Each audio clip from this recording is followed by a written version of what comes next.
Chapter 2, Transitioning from Dreams to Reality. Section 1, Desperate Times and Desperate Measures.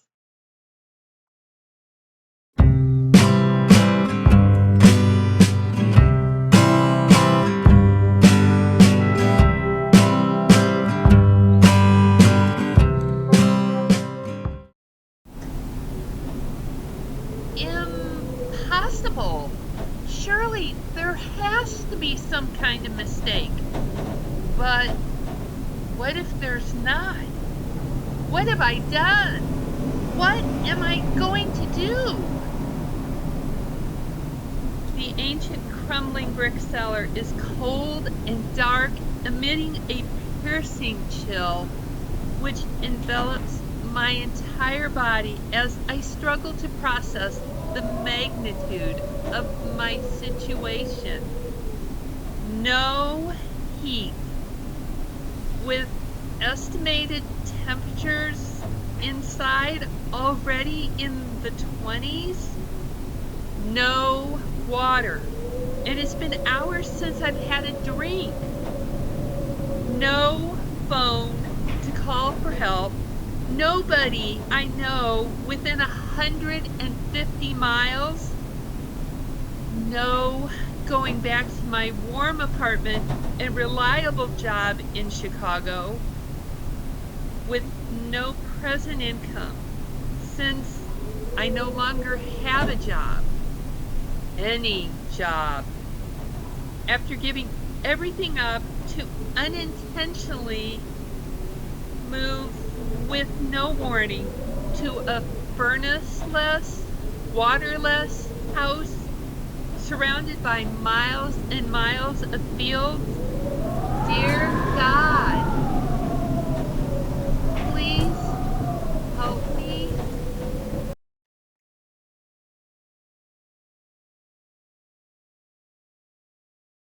I soon learned the previous occupants used a wood stove in the kitchen and front room and a big metal box oil stove in the dining room, which took up most of the space. After relocating, they put the big heater in storage, but were willing to sell it back to me. And I was more than happy to pay whatever price they set, despite the fact that the oversized atrocity barely provided enough heat to maintain the room it occupied, or perhaps I should say dominated, though it was still possible to squeeze my single bed along the east wall. Believe I also bought their old range. Can't remember where my portable kerosene heater came from, but of all the small, random supplemental sources, it quickly became my most valued possession.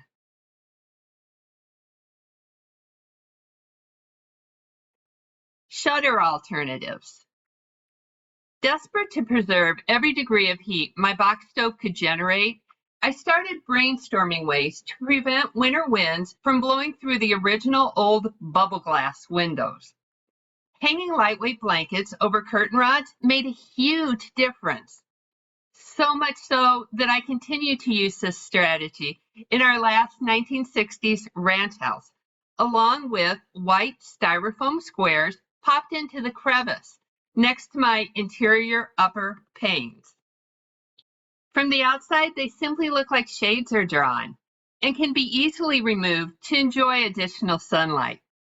Where Travers curtain rods were available, I sewed shower rings onto the blankets, which could be opened and closed to hang on the rods over my regular curtains.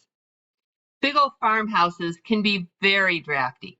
I quickly learned to create cozy corners around localized heat sources, which draw occupants like magnets to the warmth they generate. Hanging a blanket between the dining room and parlor helps.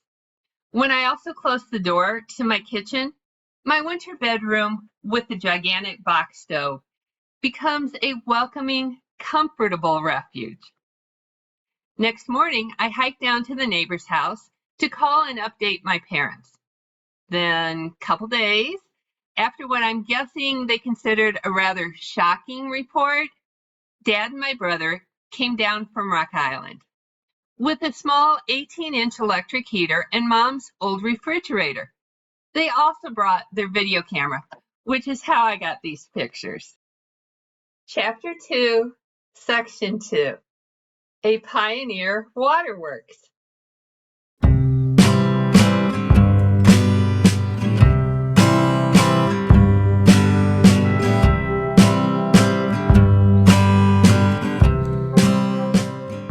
My second big challenge was finding water.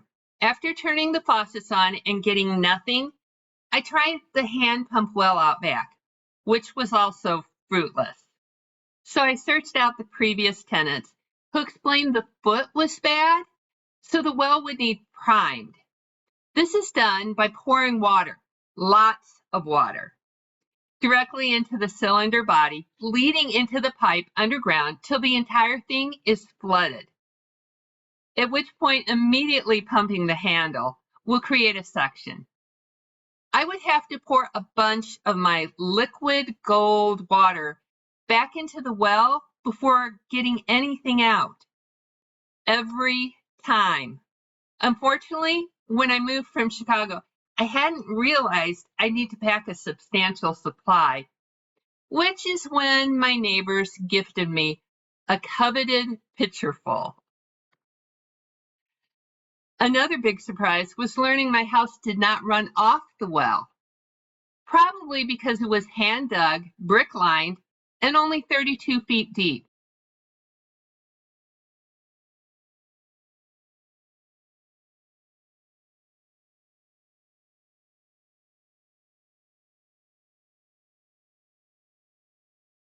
Problem was, none of the downspouts were directed that direction, so it was empty. Perhaps because it was too late in the season and too cold for rain. Happily, the previous tenant kindly gave me a very long, flexible pipe they had used, with a fixture on one end to hook over the hand pump spigot. After laying the opposite pipe end in a piece of guttering on the ground, water could be hand pumped about a quart at a time into the cistern. The following weekend, my father drove down again to help me install a new electric pump in the basement. After hand pumping my well a couple hours, my cistern would finally contain enough water to turn the cellar pump on and draw a few gallons of water into the house. It was a lot of work with inconsistent results, but for the next few evenings after a strenuous day at my new job in Springfield and an hour drive home after dark, I check my very low water level and spend an additional hour hand pumping. Despite freezing temperatures, the water, which I started referring to as my greatest treasure, would continue flowing long as it was moving, though bits of ice sometimes formed in the cistern's supply surface. It was deep enough that it never froze solid, at least not during the short time I was attempting this complicated measure. By the end of the week, I began wondering if my cement holding tank was leaking.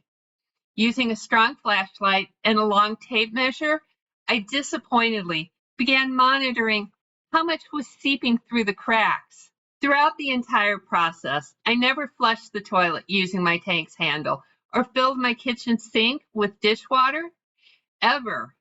Each drop was carefully conserved. I've taken countless baths sitting on a folding chair in front of the kitchen stove, oven door cracked, tarp on the floor, hot water boiling on the burner, beside a wash tub of water on the floor. Sadly, somehow, in the end, none of this seemed to matter. Regardless how hard I worked, the level consistently decreased, leaking far too quickly to continue. Then, a couple weeks later, adding insult to injury, my brand new expensive electric pump in the cellar froze, cracking open. From that point on, hand pumping a half dozen 5-gallon buckets at approximately 20 pumps per pail became my only option. Before beginning, I'd pour a half gallon of the precious liquid back into the pipe to prime before quickly pumping the handle. So each evening, I spent about an hour filling 2 to 3 bathroom buckets for manual flushing and 1 for cooking and drinking. After my electric cellar pump froze, SM installed an old used furnace in the cellar, which came from the local fire department as they were updating to a new model. Since the house didn't include any ductwork, I cracked the cellar hatch door to allow a bit of heat into the restroom. It was an unusual HVAC system without the V for ventilation or AC. Unfortunately, a couple of weeks too late for my water lines, which I'd never use again, though it definitely helped a bit in the bathroom. I'm truly grateful for her kindness, despite sometimes wondering if I was spending a lot of utility bill money to keep the mice and spiders down there warm. As I explained earlier, the hatch claimed 80% of my free floor space in the bathroom, which, with the floor door constantly open now, made it really challenging to get to my toilet, especially carrying 5-gallon buckets of water to dump flush. I remember taking only 1 bath in the tub, which, with all the pumping at the well outside, then heating on my little electric stove, and lugging to the tub, was quite an ordeal. Unfortunately, water here, at least in my shallow well, must have contained a lot of sulfur bacteria because there was a rotten egg odor, leaving me smelling worse after my bath than before. I was quickly realizing my pioneer ancestors faced a lot of challenges. And as I would soon learn, there were some even bigger surprises yet to come.